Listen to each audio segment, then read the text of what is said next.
In this video, we are going to discuss the first full wave rectifier circuit. It's called center tap full wave rectifier. It consists of, this is the transformer with the input voltage coming from the electricity company. Then you convert it to a sinusoidal wave with lower amplitude called Vs. This is the secondary voltage that we have been discussing and have been using in the half wave rectifiers. But here we have a transformer that is tapped in the middle and connected to the ground in the middle. So the transformer will give you a voltage Vs here and here. The ratio between this coil and this coil is N1 to N2 and here N1 to N2. So here we are using double the number of turns, N2 turns here and N2 turns here, okay? And you will get a voltage Vs here and Vs here. We have two diodes, D1, D2, and then we connect them to one point, to the capacitor, then the load. Okay, let's see how this circuit works. In order to understand how the circuit works, forget about the capacitor for now. Let's assume that we have only a resistor at the out. In the positive half cycle, when Vs and Vs, both of them are positive. So Vs is positive, so it's trying to push the current here, and this Vs is positive, so it's trying to push the current in this direction. So which diode you expect to be on and which diode is off? When you try to push the current here, when Vs is positive, then D1 will be on, right? And when you try to push the current in this direction here, then D2 will be off. So the circuit will look like this, D1 on, D2 off. So the current will go to the resistor in this direction, right? Causing the voltage across the resistor to be positive. So the voltage across the resistor will appear to be something like this. Assuming that we have a constant voltage drop model of the diode, the difference here between this point and this point is what? It's VDO, right? Between the peak, between Vs peak, and between V output peak. The difference between the output peak and Vs peak is VDO, the voltage drop across the diode. And then this is the positive half cycle. So in the positive half cycle, the output, the current will go in the resistor in this direction, causing the voltage across the resistor, the output voltage, to be positive. What about the negative half cycle? In the negative half cycle, Vs will be negative. So it's trying to push the current in this direction. And here it's trying to push the current in this direction. When you try to push the current in this direction, D1 will be off. It will not allow the current to go in this direction. While here, when you try to push the current in this direction, D2 will be on. When D2 is on and D1 is off, D2 is on, the current will go like this, and again it will go to the resistor in the same direction as in the positive half cycle.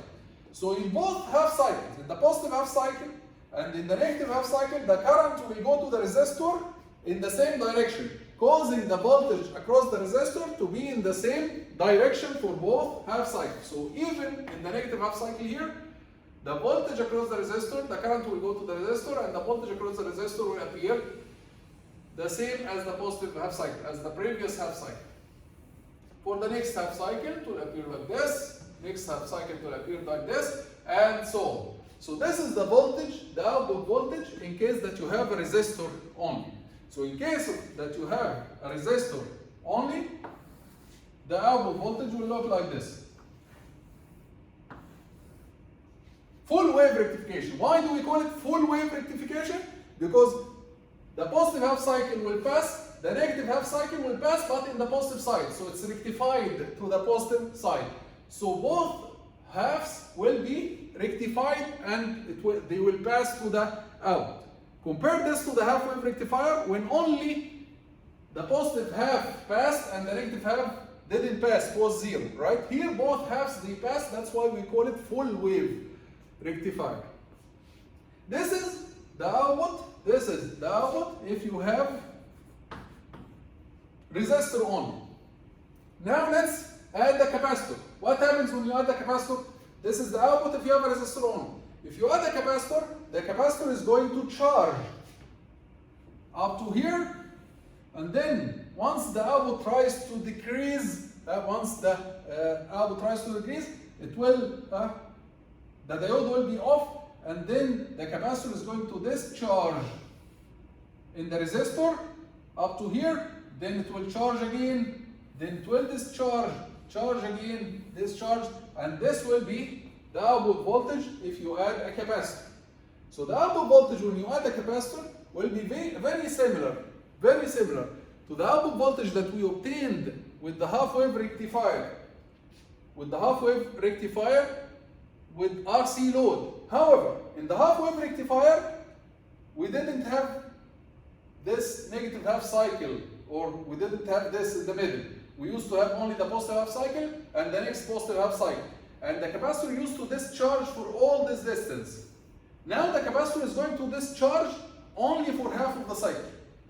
In the previous circuit, in the half-wave rectifier, we used to have only the positive half cycle, and the capacitor, it used to discharge for approximately one period. Here the capacitor is going to discharge for approximately half of the period. So the discharging of the capacitor in the full wave rectifier will be for half of the period only. So again, let's summarize. If you have a resistor only, the output was supposed to be like this. Both halves will be rectified. The blue one. If you add a capacitor, then the capacitor is going to do the same job that it did in the half-wave rectifier. It's going to charge, and then it will stop discharging like this. It will discharge slowly, and then charge again, discharge slowly, charge again, discharge slowly. So the output, when you add the capacitor, will look like this. The capacitor here, in contrast to the half-wave rectifier, the capacitor here discharges for half of the period only. While in the half-wave rectifier, it used to discharge for approximately the whole period. This means that you expect that V ripple will be the same expression that we used for the half-wave rectifier, but divided over 2. Why? Because when the capacitor discharges for half of the period, then you expect the ripple, the change in the voltage, to be half of that when you discharge for a full period. So V ripple here will be approximately V output peak T over 2 RC, or it can be written as V output peak over 2 FRC. Why 2? Because the capacitor is discharging for half of the period only. Okay? And it's approximately linear. Discharge. Okay? It's exponential, but if you choose RC very large, if you choose the value of the multiplication R times C, the capacitance and the resistance to be very large, this will be approximately linear. So for half of the period, the ripple will be half of that when you discharge for full period. So the ripple equation here, it will be the same as the one that we used for the half-wave rectifier, but divided by 2. Other equations will be the same. V output average, the average of the output, again, will be V output peak minus V ripple over 2, and V output peak equals Vs peak minus VDO. So the remaining equations, or the rest of the equations, this and this, are the same. Here, the only difference is we divide over 2 because the capacitor is discharging for half of the period only, and hence the ripple will be half of the ripple that we saw in the half-wave rectifier. What about the peak inverse voltage?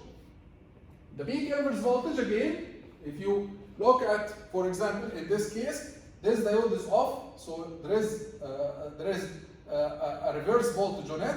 The reverse voltage in which direction? The reverse voltage on this diode will be negative here, positive here. So you can write the reverse voltage of this diode. Let me try to write it.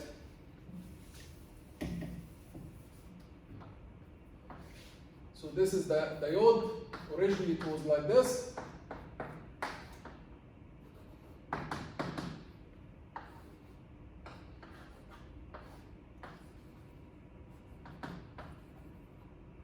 This is Vs, and let's focus on this diode.